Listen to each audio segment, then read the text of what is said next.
And welcome to the weekly show. Thanks for joining us another episode of the weekly show on the Inravio TV network.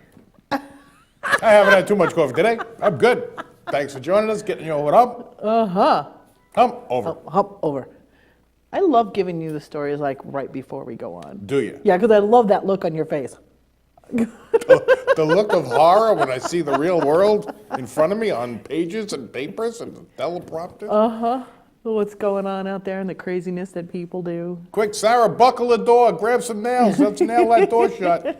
It's crazies out there. Oh, yeah. Absolutely.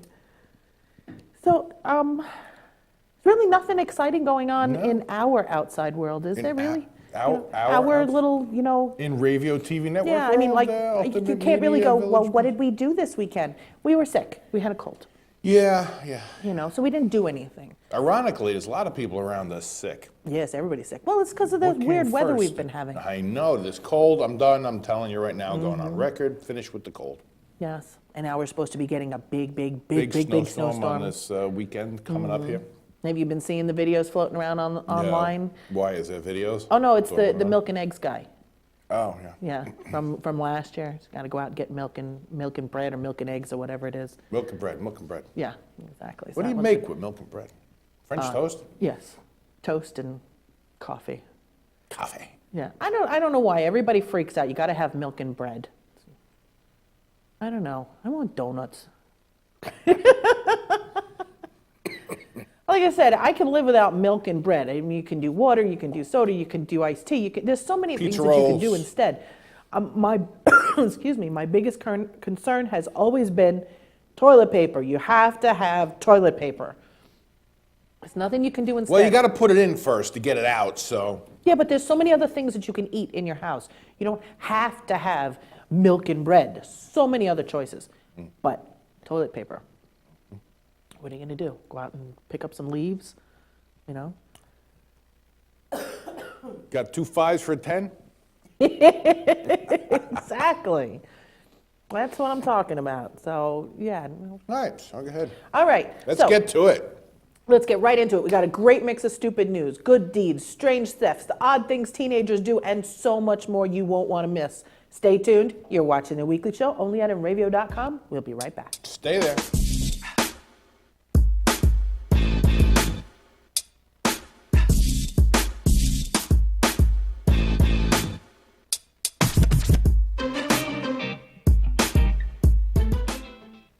Hey, this is Chris Jake, and if Inravio.com spots you at an event wearing this bracelet, they will give you $100.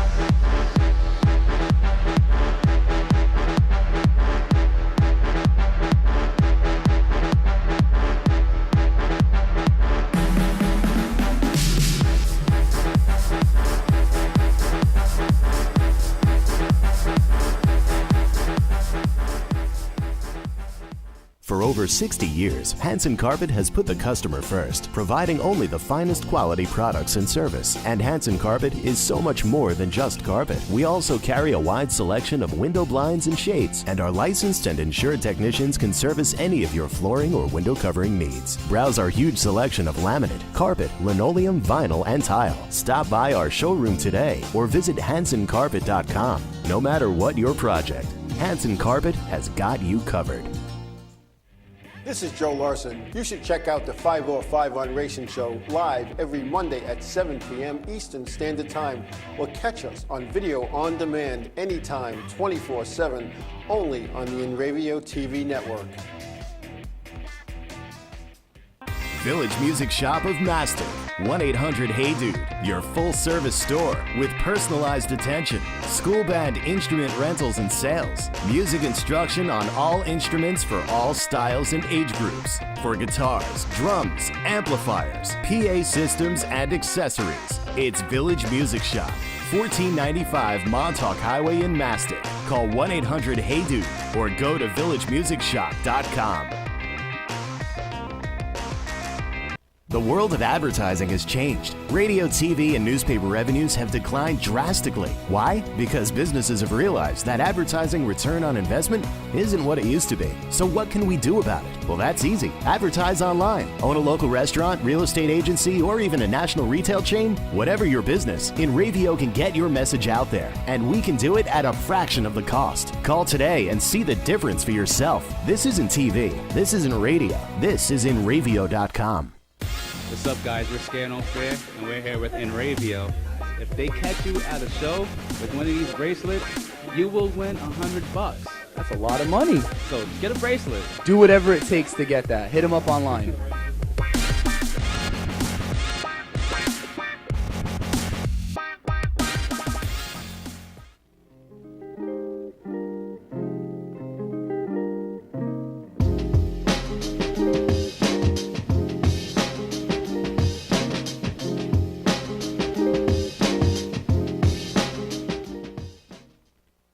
Welcome back. Yes, here we are at the show. We have a lot of ground Here to now cover. the news. So I think You we don't should come to Inravio for the hard-hitting news. No. This is, funny news. Try to keep it, light, fun, airy. Absolutely. What it's all about. Good stuff in Yes. the world we're living in. So, as I was saying, Yeah. we have a lot of ground to cover. So, we should get right into it with my favorite part of the show, stupid news.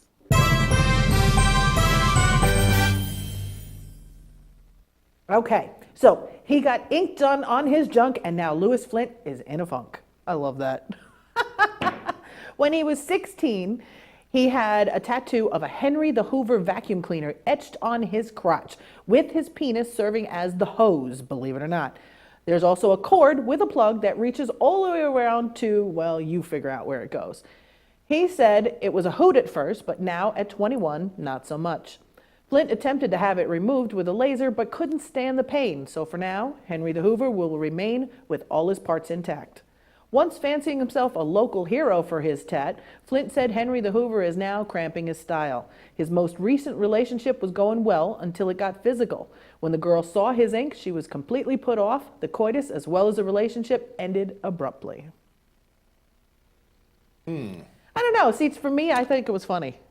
The Hoover thing? Yeah. I think it's funny, but the question is, do you want it on your body for the rest of your life? Well, there's a lot of things that, a lot of different tattoos that people get that I go, ugh, no. But that actually is funny. Now, granted, at 80, maybe not so much. Do you like the rabbit hole thing around the belly button or around the butt? With No. Uncle Fudd standing there with the gun waiting for the rabbit to come out of the hole? No, Have you seen that one? I guess not. I mean, there's funny ones out there. The guy mowing the lawn on the guy's head when he's, got no hair. Yeah. I mean, I understand being a little weirded out by it, but I don't know about it being a deal breaker. I mean, he lost a girlfriend over it. That's ridiculous. That's sad. Sorry, Flint. Of course, you were 16 and stupid. Yes.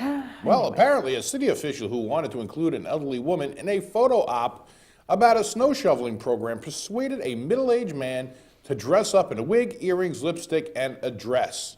The man stood next to the mayor of Cranston at a news conference touting the program and wore a name tag that said Cranston Senior Home Resident. It is unclear why officials decided to use a stand-in for the woman during January 5th news conference, which was held at a senior center where the man worked as a van driver. Sue Stenhouse, the city's director of senior services, organized the news conference. She resigned last week, according to Rob Coop, the city's director of administration. Coop refused to explain what happened, saying it was a personal matter. Two city councilmen told the Providence Journal that they believe the stunt was meant to deceive the public. City Council President John Landy said he would ask the mayor for an explanation. I don't know. You're at a senior center. You couldn't grab somebody? Yeah, there wasn't a little old lady sitting there, I don't know, knitting that you couldn't grab and say, come outside for a minute? Somebody, you couldn't, yeah. Yeah. Say, by the way, come here a second. Stand here, hold this. Just standing there next to her, wasn't really even doing anything. That's all. What was the point? That's it. I don't understand. People are weird. Kind of freaky. Yeah. All right, this one kind of creeps me out a little bit. Knitting professional Mariek Vorlugis, or something like that, has sons who are going through those dreaded years of puberty, and as a result, she gets far less cuddles. The artist is known for making unusual creations, so she did what any accomplished creative would do and knitted herself a new one. I don't think any creative would do that. Described as having characteristics of both my sons, the Dutch textiles designer and co-author made the replica after friends warned her that cuddles from her sons would wane as they grew older. She then went on to say, my sons loved the project and helped with making the cap and, of course, with posing. They always help with the projects I make from my work and private, and we help them back, of course, with their creative ideas. The self-confessed smother mother spent 2 months knitting the replica. She calls it a tribute to puberty and to her sons. No, it's creepy, it's disgusting, I don't like it. No. And besides, if her sons are going to help, if they're actually going to help pose it and, all that, why wouldn't they just give her a hug once in a while? Yeah. You're going to be involved with mom's knitting. You could just hug her once in a while. It's very creepy. It's creepy, right? Yeah, no, they're Why really, do people always take the long way home? Yeah, and she's got one pose with the fake kid picking its nose. I mean, why? Because that's what kids do. Come on. She did one pose she knitted French fries for the replica son. That's gross. I'm sorry. I'm just weirded out by the whole. It's weirded. Yeah, it's creepy. Very weird. Does she sleep with it too? This is my son with his French fry. Yeah, exactly. Ah. No. All right, so why don't we take a quick breather and check in with Joe Larson for the 5-off 5-on racing update.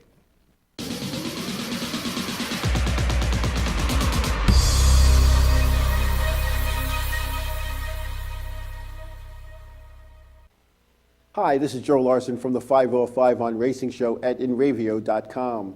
If you missed last week's show, you missed our announcement of the end of an era as the grandstands at the New York State Fairgrounds in Syracuse were torn down to make room for an RV park. We also talked about the Short Track Super Series and the ROC announcing a joint sanctioning at Rolling Wheels Speedway Park in July. We had live in our studio Riverhead Raceway's winningest late model driver, Roger Oxy, discussing his 2016 plans and 2016 being his last season. We talk about Rico Abreu winning the Chili Bowl and how this former USAC National Midget Champion will be in a Camping World Truck Series driving for Thor Sport Racing. We talked about the return of the 44 at Richard Petty Motorsports in 2016 as well. So tune in Monday night for two guests, Riverhead Raceway Super Pro Truck driver Jimmy Rennick and Citrus County Speedway in Florida, the Bomber champion Nicholas Malverde. Tune in Monday night from 7 to 8 p.m. at www.inravio.com/live. Please also check out all the other shows here on Inravio TV. We'll see you next week.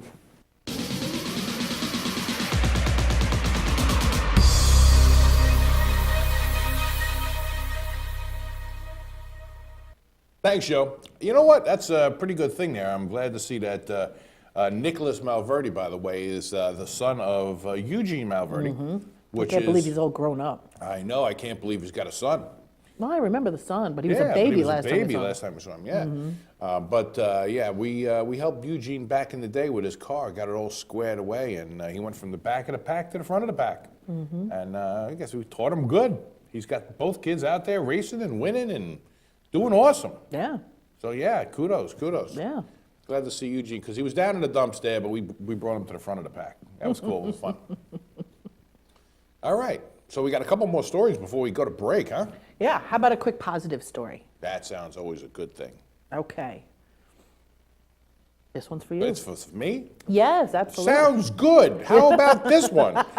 A New England sea turtle owes his life to a local dog after the observant animal spotted the stranded turtle on a nearby beach. Officials of the New England Aquarium said the storm washed seaweed and other debris onto the Elvisville beach, leaving the long-headed sea turtle stranded until the 2-year-old dog named Veta spotted it while walking with her owners. The Newfoundland, a breed of dog known for rescuing fishermen, spotted the trapped turtle and alerted its owners to the turtle's presence by lying down near the water. The couple reached out to the Mass Auburn Wellfleet Bay volunteer, William Gray, who helped them carry the 40-pound turtle to a New England Aquarium Sea Turtle Hospital. Officials said the turtle will likely not have survived further exposure to the 20-degree sub-degree temperatures experienced at the beach on Monday morning. The turtle's temperature steadily increased over 4 days at the Sea Turtle Hospital and is expected to make a full recovery. Aquarium staff named the turtle Newfie after the breed of its canine hero. That's cute. It's a big turtle, 40 pounds, right? That was a big dog to Yeah, go with the big they're- turtle. They're a big dog, yeah. Mm-hmm. That is a good story. Absolutely. Dogs are lovely that way, aren't they? Yes. Always saving lives, Making people happy. like Lassie. Exactly. All right. It's built into them. We had that dog story last week, too, where the dog saved the other dog's life. Mm-hmm. Yeah. Always.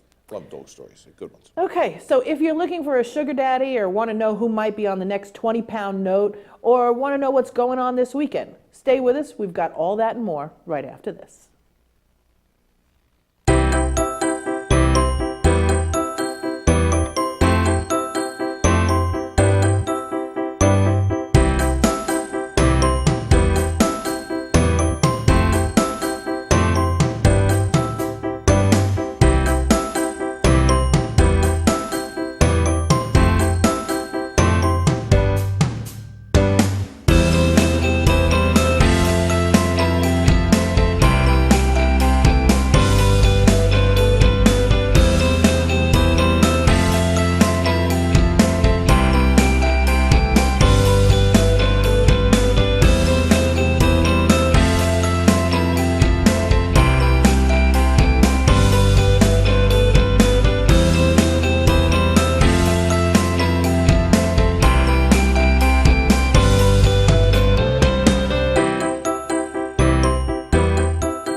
The world of advertising has changed. Radio, TV, and newspaper revenues have declined drastically. Why? Because businesses have realized that advertising return on investment isn't what it used to be. So what can we do about it? Well, that's easy. Advertise online. Own a local restaurant, real estate agency, or even a national retail chain? Whatever your business, Inravio can get your message out there, and we can do it at a fraction of the cost. Call today and see the difference for yourself. This isn't TV. This isn't radio. This is Inravio.com.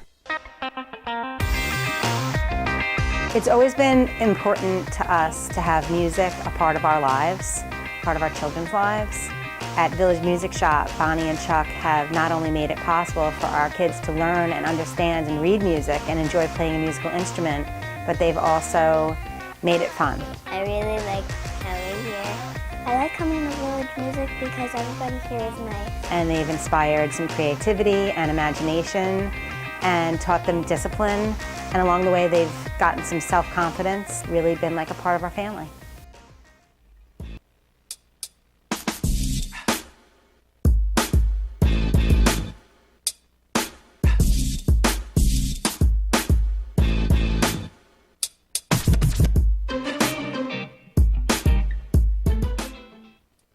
And welcome back to the show. Thanks for joining us on the weekly show on the Inravio TV network.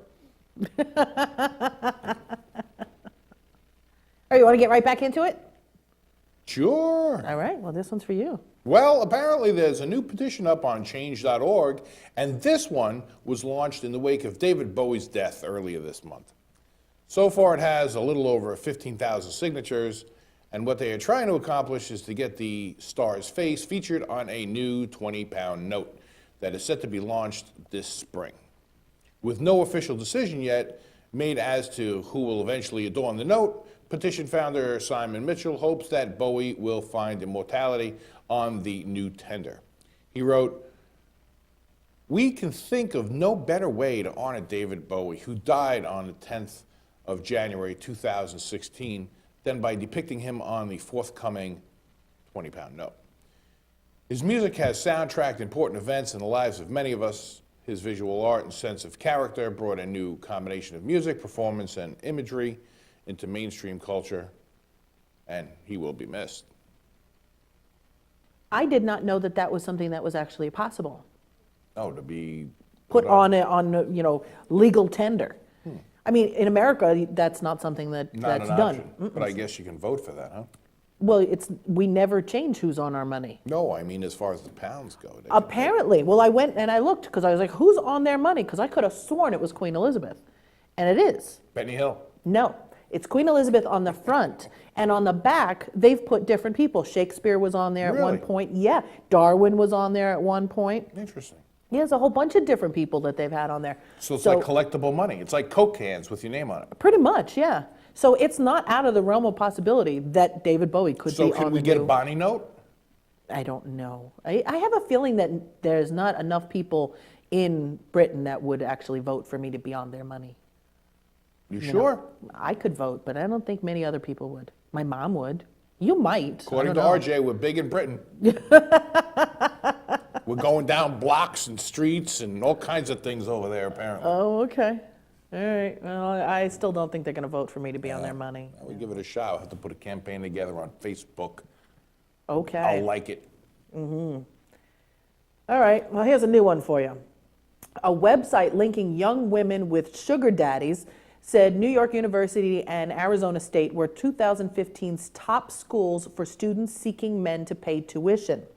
Seeking Arrangement, a dating website for sugar daddies and sugar babies, offers free premium membership to students who register with their .edu email addresses, and the site said it kept track of registrations in 2015.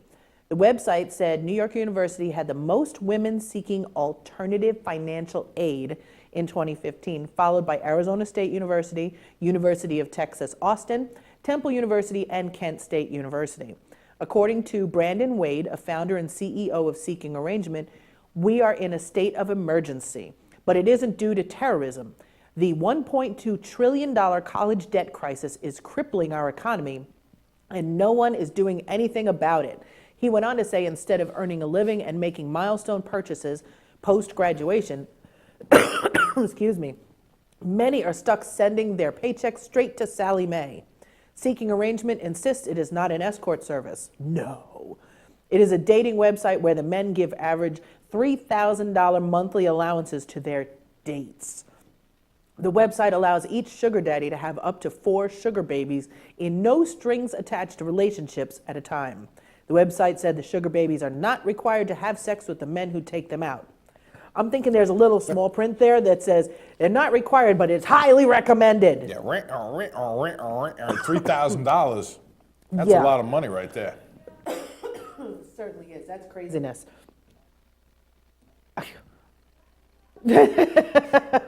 Sarah wants to be signed up for that. She's down. Well, I'm thinking at $3,000. Well, That's no, not bad. $3,000 a month. I mean, how often do they want you to be around, you know?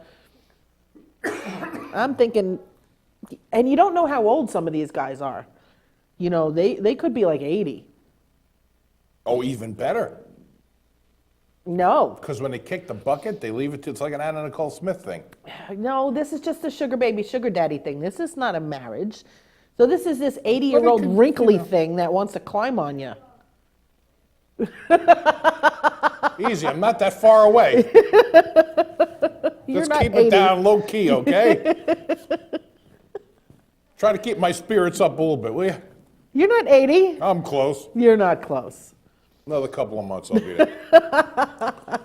All right, so Mike Shotton of the Newcastle first realized he was insane back in the 1990s when watching the movie Robin Hood, Prince of Thieves, because he found himself distracted from the movie and becoming frustrated due to the rustling and chewing noises made by other moviegoers eating popcorn. Well, fast forward to December of 2015, he's in a theater to see the much anticipated Star Wars, The Force Awakens, when he's stunned by the amount of noise during the film. He was quoted saying, "I knew there would be a lot of kids there, but I also thought there would be, a bunch of true fans wanting to watch the film in peace." Maybe you don't go to the Sunday matinee anymore, Mike, because what's going to happen is he's now calling for a cinema chains and even the government to bring a blanket ban on the sale of popcorn at movies. The petition has been met with agreement from some, gaining 373 signatures since it was set up, but has also encountered some resistance. A challenge petition was set up to stop Mr. Schotten and his supporters, arguing that popcorn is an essential part of the cinema experience. The anti-popcorn campaign now plans to start a hard campaign calling for a UK-wide ban of popcorn in all cinemas, which he also opposes due to its smell. Mr. Schotten also plans to campaign outside cinemas, handing out leaflets encouraging people not to buy popcorn when inside and encouraging them to support his fight. Doesn't this guy have a job? Isn't there something for him to do that's creative and constructive? He's an author. Get him down here. I can have him do something around here. We can put him to work. Sarah can whip him into shape and give him something to do. No, I couldn't have him here. Because all I'd want to do is make popcorn all day long and just torture him. Tie him up and eat popcorn in front of him? Absolutely. I mean, the only reason I go to the movies is for the popcorn. You kidding? I'd be putting it in the microwave and just throwing it away. Just so he could smell it all day long. Just so it could pop. Just so he could smell it. Yeah, no. I mean, sometimes I don't even care about the movie. I'm like a drunk that goes to a bar. I'm like a drunk that goes to St. Patrick's Day because it's a reason for me to drink. I go to the movies because it's a reason for me to get the big bucket of popcorn and just eat. That's why I go to the movies. I know. You don't care about the movie. It's the only reason you stay awake because you got the popcorn in one That's the shot. only reason, because the pie. It's dark, it's warm, you're out cold. If I fall asleep, I fought myself awake anyway. Yes, And I go to the movie theater where you get the big bucket of popcorn, and if you finish it, they give you another one. I know. Just go there, they give you another one. It's free refills. It's $1,000 for the bucket, but they give you free refills. Yeah, and they give you a 55-gallon drum of Coke with a pipe hanging out of it. You know. So you can drink your soda. Put it on a cart so you can wheel Yeah, they it got a up. little dolly. You put it on the dolly and wheel it in there. Popcorn takes up one seat, soda takes up the other one. Mm-hmm. Yeah. Okay. Well, I'm dying to find out what great shows are happening this weekend, so why don't we pause for a second for This Week and Next Week with Rick Eberly.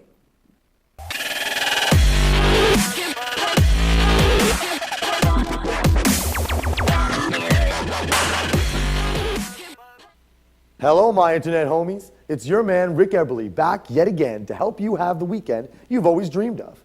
You know, the one where you have the time of your life and make some terrible life choices. Yeah, you know the one I'm talking about. Well, thanks to all the kick butt events coming up, that weekend is this weekend. Let's check out what you'll be doing. First up, we have an incredibly special show over at the Paramount in Huntington. 50-year showbiz veteran Donny Osmond will be gracing Long Island with his presence tomorrow with a show celebrating the release of his 60th album, Soundtrack of My Life. And yes, you heard correct, his 60th album. Makes you kind of wonder what you've done lately, huh? The show starts at 8 p.m. and tickets just start at just $75. Now that's what you'd call a steal. Next up's a killer show this Friday at the Webster Hall in NYC. EDM superstar Slumberjack will be taking the stage as part of Webster's infamous Girls and Boys Night in the Grand Ballroom. He'll be bringing with him friends Father Dude, Arius, Alex English, Dally, and many, many more. Doors open at 10 p.m., so chug that coffee and leave Junior at home, because this is going to be a late-night cluster fudge. Well, what do you say we wrap things up with a show that you'll never forget? A show that will change the very definition of what you call music. A show so special, you might need to bring an extra pair of pants with you. What makes this mythical upcoming event so very epic? Because it's a show featuring Billy Joel's old band, the Lords of 52nd Street. Oh, and because I'll be performing as well. There's that special part you were waiting for. This Saturday at the Space in Westbury, New York's favorite band, who backed up Billy Joel on his favorite albums of the 70s, returns to the island after being inducted into Long Island's Rock and Roll Hall of Fame, and they're bringing all the classic sounds you remember. Also joining them will be my sister and I from our group, Iridescence. The venue wasn't worried that the Lords wouldn't be enough rock fans to satisfy the rabid ones, so they're bringing us along for good measure because, you know, we rock too. We might as well do some rolling too. But we'll see where the night takes us. The doors open at 7 p.m. and tickets start at just $30. That's this Saturday at the Space in Westbury. Well, once again, that's it for me. Be sure you're following @InRavio on Twitter, liking our posts at facebook.com/InRavioWeekly, and checking out our other awesome content at Inravio.com. Also, be sure you're hanging with me over at RickEberly.com, at Rick Eberly on Twitter and on Instagram, and on Facebook at RickEberlyNY. As always, this week and next week is brought to you by the Village Music Shop in Massac, New York, your one-stop shop for all musical lessons and equipment. See you next time, Internet.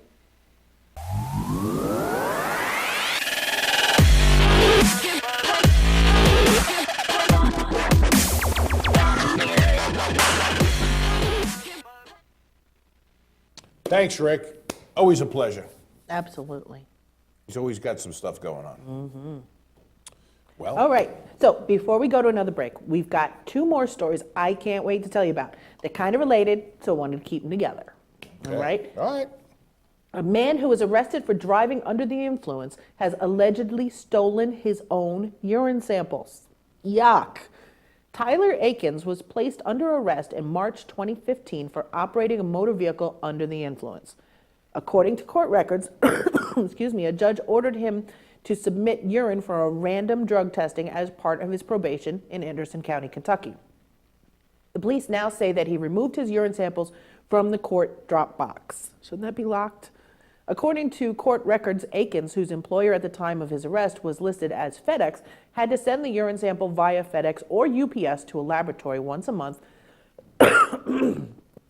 and they indicate he violated probation once testing positive for opiates, heroin, and morphine. Wow. Did he have to deliver his own urine? Here you go. Sign here. How many parcels am I getting? 2. 2 bottles. I'm just so Sign. What's your first name? Harry? Oh, man. Got to deliver your own. Imagine that. Well, I mean, you kind of do have to deliver it, just not the same way. But I can't believe he stole it. That's disgusting. Well, I can't believe you can Yeah, ship it. the idea was to, steal the evidence, put the evidence in the car. No, I'm more grossed out by the fact that you can ship urine. Does that mean that there's like pee floating around all over the place? Well, it's in a bottle. I don't care. A bottle of urine. It stands to reason that if there's urine out there, then there's poop out there too. And I don't want that potentially breaking and getting all over whatever package I've got out there in the world. Really? Yes. You concerned about that? Are you losing sleep? No, I'm not. Well, I might now that you mention it. Yeah. Great. Now I have something to worry about. Now you got something to worry about. There you go. right. Something else to freak you out. That's right. Gee, thanks. Well, how about this? Canadian police are searching for a man accused of stealing over $1,500 worth of chewing gum from a local pharmacy. Surveillance footage posted shows the man entering the pharmacy in Markham holding a garbage bag after arriving by taxi. New York Regional Police said in a statement, a few moments later, he re-enters the store, fills another garbage bag with chewing gum, and walks out again. It is believed that the man loaded both garbage bags into a taxi that was waiting for him and left. Police estimate the cost of the chewing gum at $1,528 and are seeking the public's help to identify the suspect. That's a lot of chewing gum. I didn't even know that any store would actually have $1,500 worth of gum chewing just gum. out on the display That floor. you could fill up a garbage bag with, toss over your shoulder, and walk out to a waiting cab. I mean, a pack of gum is what? No more than $1, right? Typically, right? I don't yeah. buy gum, but Yeah, about $1. about $1? $1. $2. $2. Okay, that's still 700 packs of gum. That's a lot of packs of gum. I can't think of a store anywhere other than maybe like Costco that would have That much 700 gum packs of laying gum. around, in. yeah. That's a lot. Just pulling it off while you're walking down, pulling it off the shelves, tossing it in a bag. That's crazy. I guess he had an outlet for that gum, huh? Somebody's Down got at bad breath. Down at the schoolyard, dishing it out, $3 a pack. Wow. Wow. That's insanity. All right, well, it's time for another break. Stay where you are because when we come back, we've got some of the stupid things teens do, a local good deed, a new game of fact or fiction, and the Glory Days 2-minute warning. When we come back.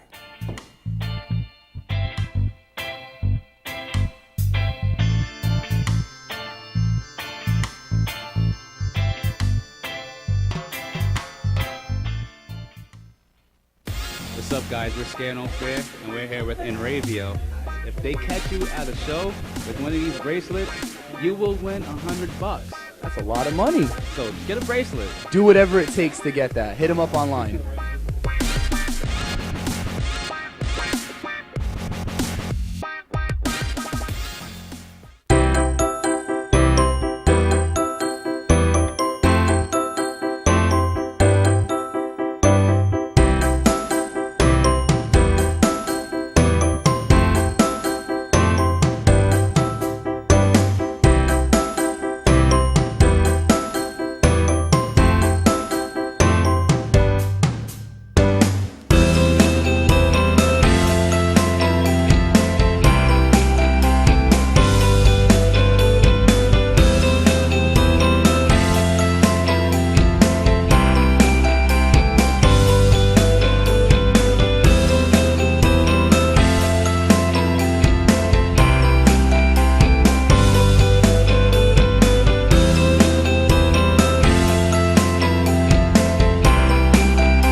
The world of advertising has changed. Radio, TV, and newspaper revenues have declined drastically. Why? Because businesses have realized that advertising return on investment isn't what it used to be. So what can we do about it? Well, that's easy. Advertise online. Own a local restaurant, real estate agency, or even a national retail chain? Whatever your business, Inravio can get your message out there, and we can do it at a fraction of the cost. Call today and see the difference for yourself. This isn't TV. This isn't radio. This is Inravio.com.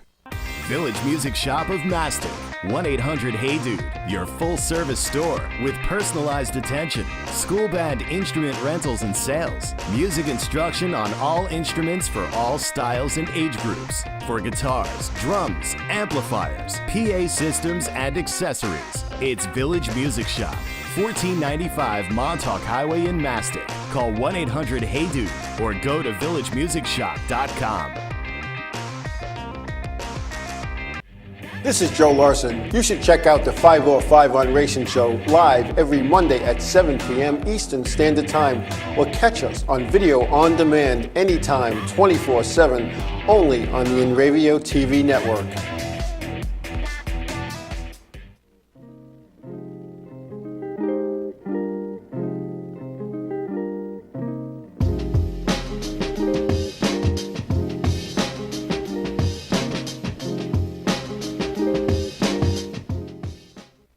Welcome back.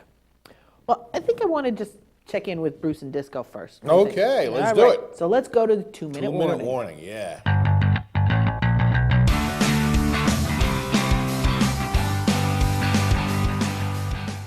Hello again, everybody. We're Bruce and Disco from the Glory Days Show, and this is your Inravio Sports 2-minute warning. If you've ever been to a high school basketball game, you know all about chanting phrases during the course of the game to intimidate and, well, try to distract the visiting players.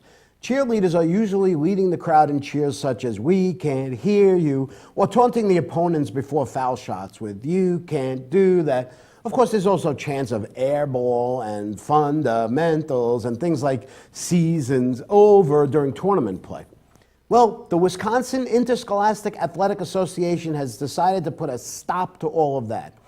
In December, the WIAA Director of Communications, Todd Clark, sent an email to school administrators reminding them of their responsibility to sportsmanship. Not wanting to restrict creativity or enjoyment, an enthusiastic and boisterous display of support for a school's team is welcomed and encouraged at interscholastic events when directed in a positive manner. The email then continued, however, any action directed at the opposing teams or their spectators with the intent to taunt, disrespect, or entice an unsporting behavior in response is not acceptable sportsmanship. Ridiculous? Of course it is. Just remember, all those chants I mentioned before, "you can't do that," "airball," all of those were specifically outlined in the email as persona non grata. As a matter of fact, the leading scorer on the Hilbert High's basketball team, April Gell, was suspended for 5 games because she chose to tweet a 3-word response to the WIA, asking them to, well, consume excrement. I wonder what that means. And now students in two different schools, Ashwa Binan and Luther Preparatory, protested the efforts to end crowd taunting by attending games with duct tape over their mouth. Earlier this week, the WIAA backtracked by sending a second email explaining that their first email is intended simply as a reminder of their long-standing guidelines against poor sportsmanship. To be clear, the email said, there has been no new directives, no new rules, no new mandates, no new enforcement expectations associated with the email. It seems the WIAA is now open to dialogue with the students to perhaps update what they identified as their manual. Perhaps we will find through those things which were identified in the manual in 1997 or in 2005 are in fact outdated in 2016. You think? Yeah, you know, if they're still using a manual from 1997, you know, there's been some different cheers now. Sure there are. Yeah. You know, I mean, I know that, you know, if you're going to be a little PC, I guess we're talking about cheers like, you know, shoot the ball. Basketball players are very tall. That doesn't offend anybody. No. I'd have to go back to something in, I guess, the late 70s, early 80s. Okay. Disco sucks. Now that's derogatory. Okay, what can I say? All right. Well, you know, there are certain things that, you know, probably would not make the list anymore. Shooting free throws, that's our thing. Girls from Harvard have no swing. All right. How about, we are Utah, hear us roar. Your mother looks just like a whore. Hooer. Let's go team, win, win, win. We just want to see some skin. Ooh, I like that one. Well, you see, now they don't really taunt players. Well, I guess the... I also remember Massapequa Burner, we beat them in a football game, and at the basketball they were saying chanting 8-6. How offensive is that, you know? Caused a rumble, though. You can get the lowdown on what's happening in sports and more on the Glory Day Show with Bruce and Disco every Saturday morning at 10 a.m. here in the East, only on the Inravio TV network. This has been your Inravio Sports 2-Minute Warning. I'm Paul Disclafani, that's Bruce Oler, and you have been warned.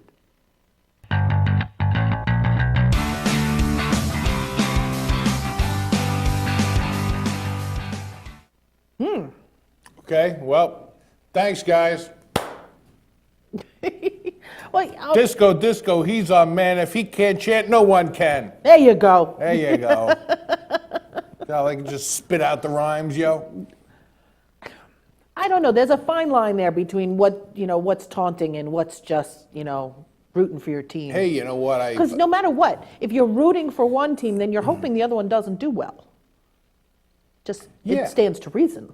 Yeah, if you're rooting for them. But, you're in the stands, you got fans of all different, well, I mean, in that case, you got fans from both sides. So the idea is to try to be nice, yay, team. But, you're not going to, just because you see the guy in front of you is rooting for another team or somebody else, you're going to taunt him, So we've been in that situation. It dates way back to who knows how long ago. I mean, hey, bad, swing, bad. That's all, I remember that from when I was a little kid. Hey, fielder, field. But that's, I don't know. Anyway. They used to do that to me because I knew I was going to miss the ball. Then I got a little bit older, and I only connected once, because every time I connected, it was a home run. But I couldn't run. I was the fat kid. So I had to hit it over the fence, or else I was going to be out. All right. All right. A report by the American Council of Trustees and Alumni found that some college graduates believe television judge Judy serves as a Supreme Court justice, if you could believe that. The report, A Crisis in Civic Education, looked into the effectiveness of civic education in United States universities. Oh my goodness. The study found that 10% of college graduates believe Judge Judy served on the Supreme Court, and 40% didn't know that Congress had the power to declare war. The study also found that 1/3 of participants could not name a single right provided within the First Amendment. That is horrifying. In order to rectify the perceived lack of civil literacy, the report suggests that universities require graduates to complete courses that place a greater focus on familiarizing students with the nation's founding documents. American Council of Trustees and Alumni President Ann Neal says it's time that colleges and universities replace their anything-goes approach to the curriculum with specific subject matter requirements that will empower America's next generation of leaders. I agree that they need to do something, but Not in college. That should be something they Yeah, it's learned too in late. grade school. yeah, it's too late. They don't even know one right from the First Amendment. That is pathetic. I mean, that's the easy one. Freedom of fast food. I mean, that's important right there. I mean, that's the easiest one, you know? I mean, come on. I mean, that's, speech and liberty and Religion. and all of that. That's stupid people. Well, we get a couple of those things all the time. How many people are walking around asking somebody, so what's Thanksgiving about? What's this about? And they come up with some really good Lulus, right? Yeah. No All right. shortage of stupidity out there, that's for sure. Well, here's another one for you. Well, police say that two 13-year-old boys in Pennsylvania are facing disorderly conduct charges after one agreed to be set on fire so the other could film it and post it online. Yes, and this is not something that RJ said we should do to get more exposure. No. This is not the kind of branding we want. But the stunt took place on New Year's Day in Frankstown Township. Police said that one of the boys put lighter fluid on his clothes and the other used a blowtorch to ignite the clothing while he recorded it. Didn't need the blowtorch. Police said the boy who was on fire had a difficult time extinguishing the flames. Yeah, but eventually managed to put them out, avoiding injury. In a news release, state police say the public should know such incidents regardless of their intentions, and the end result can result in charges. The stunt was never posted online. I want to see it. I want to see that dumbass and how stupid he is. I think that actually should be posted. It should be posted all over the place. It should be mandatory viewing for all other stupid little kids out there. Go, you know what? This is not a good idea. Duct tape their eyes open and nail them to the TV? Something. I don't know. Who thinks that setting themselves on fire is a good idea? Because they all want to go viral. They But want not that with viral fire. video. Well, it could work.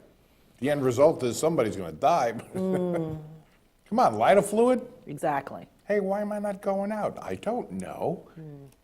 Exactly. All right, this is another one that really sticks in my craw. In your craw? That's right. Federal appeals court on Monday tossed out a veteran's conviction for wearing military medals he didn't earn, saying it was a form of free speech protected by the Constitution. Bull. That's all I got to say to that. Bull. It's not freedom of speech. A specially convened 11-judge panel of the 9th U.S. Circuit Court of Appeals ruled that the First Amendment allows people to wear unearned military honors. Again, bull. Elvin Joe Swisher of Idaho was convicted in 2007 of violating the Stolen Valor Act, which made it a misdemeanor to falsely claim military accomplishments. President George W. Bush signed it into law in 2006, but the U.S. Supreme Court struck it down in 2012 as a violation of free speech protections. We have to go back and hurt them. Prosecutors say Swisher enlisted in the Marine Corps a year after the Korean War ended. Swisher was honorably discharged in 1957, and discharge documents indicate that he didn't receive any medals, according to the Ninth Circuit ruling.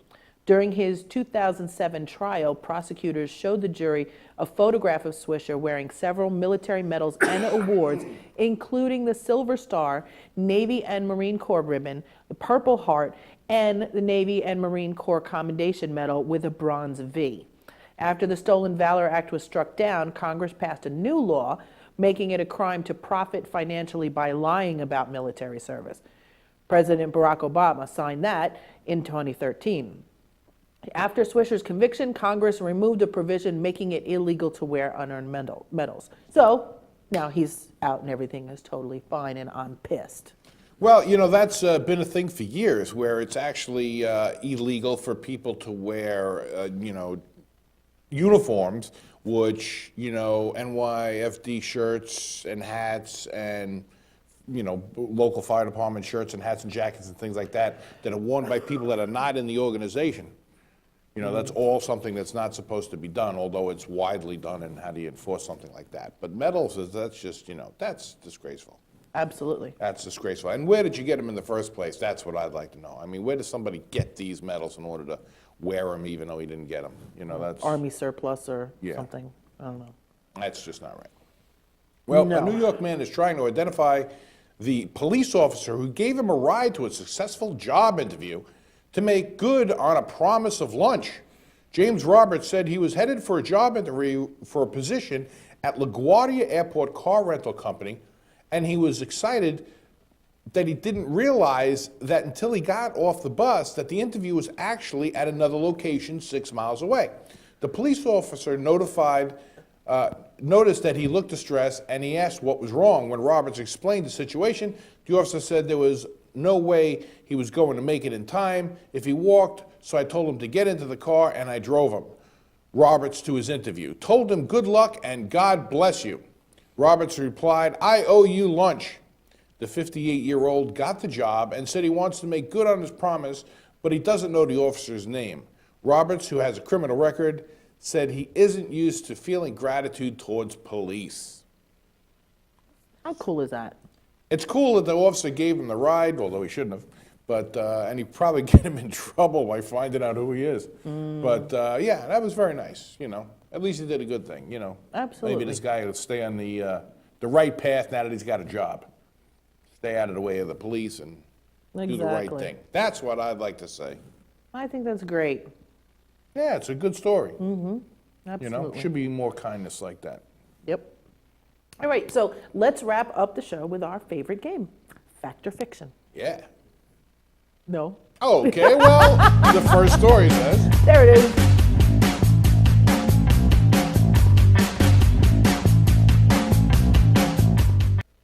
Okay. All righty, so we are back saying the state's residents have been left in the dark for too long. Governor Terry Branstad demanded Monday that the federal government reveal which star on the American flag belonged to Iowa. Fact or fiction? Sounds dopey enough, I'm going to say fact. You're probably right. I don't want it to be. It's the one all the way on the right. All right, so what is it? Fiction. Oh, there you go. Thank you. Fiction. Thank you, Okay, fiction. good. All right. According to reports sent from North Korean officials, the infamously private nation is the first to have invented a new type of liquor supposedly incapable of inducing a hangover. Fact or fiction? Actually, I know the answer to this one, so I can't participate. Okay, well, I'm going to still say fact, I hope. It'd be quite interesting, but I don't think so. Actually, it is fact. Really? Yes, it is. So what does it do to you that doesn't cause the hangover? That's what I would. According to state-run newspaper Pyongyang Times, this suave liquor is made from an extract of ginseng and uses glutinous rice instead of sugar. So it soaks up something? I don't know. Okay. It keeps you from getting a hangover, apparently. Apparently. All right, U.S. officials have reported that Iranian nuclear scientists attempted to flush 200 pounds of enriched uranium down the toilet during a surprise UN inspection. Fact or fiction? I hope that's fiction. I'm going to go with fiction. Oh, thank God. Oh, that just makes me so happy. Yeah. Flush. Flush. Could you imagine 200 pounds of uranium down the toilet? Could you imagine how much 200 pounds of uranium costs? That's a lot of dough, because you only need a little bit of uranium to do what you got to do with it. To do a lot of damage? Yeah. Okay. Where's that uranium now? You concerned about the urine sample in the FedEx truck? Yeah. Yeah, I don't know what uranium. Well, I don't know enough about uranium to say uranium. anything. Yeah. I don't know. Is it a liquid? Is it a solid? Is it a powder? I have no idea. Uranium-213. Maybe it's a gas. I don't know. I don't know. Not geeky enough for that one. Flunked out of the chemistry things. That's right. Okay, well. Well, we've got some new contests on the contest page. We've got some new shows, so you definitely want to go and check those out and sign up for to them, those. so you might get in there and might win them. You just remember you have to be in the New York tri-state area and get to the Paramount in Huntington, Long Island, New York, in order to see some of those shows, or at Revolution in Amityville, or the Emporium in Patchogue, and so forth and so on. And tomorrow night at Governor's, our own Sarah Martin is going to be there interviewing some comedians. Oh, that's correct. And if she catches you with an Inravio bracelet, she'll give you $100 out of her own pocket. That's what I've heard. But she will be there. Governor's in Levittown. Yes. So we'll have the Inravio camera crew down there from 7 to 8-ish, doing some interviews with some of the comics. And of course, we'll be bringing that back, and we'll, show you all the great footage that we'll she share gets. with you on the weekly show in the upcoming weeks. Absolutely. Yeah. And of course, next week we'll be back with some more Long Beach stuff too, because we still have some of those interviews. Got some interviews from Long Beach Film Festival for next week. And Save and Continue will be on tomorrow night, so you definitely got to check that out, because I'm sure that Kyle has some really cool stuff to talk about. They're going to save, and then they're going to continue. So. You really don't know what it is they do you? It's a gaming show. It's geek stuff and Star Wars. I mean, new game came out. It's awesome. Wow. Okay. Are you done? Yeah, I'm done. Okay. I did what I had to do. I came. I saw. I conquered. All right, so we're out of time, but thank you so much, as always, to all our amazing viewers. We'll be back with an all-new live weekly show next Wednesday, 7 p.m. Eastern Time. And of course, like us on Facebook and like us on Twitter. It's Facebook Inravio Weekly and at Inravio on Twitter and all of that kind of stuff. You can find us on all of that stuff. So, see you next week. See you later. Bye. Be good.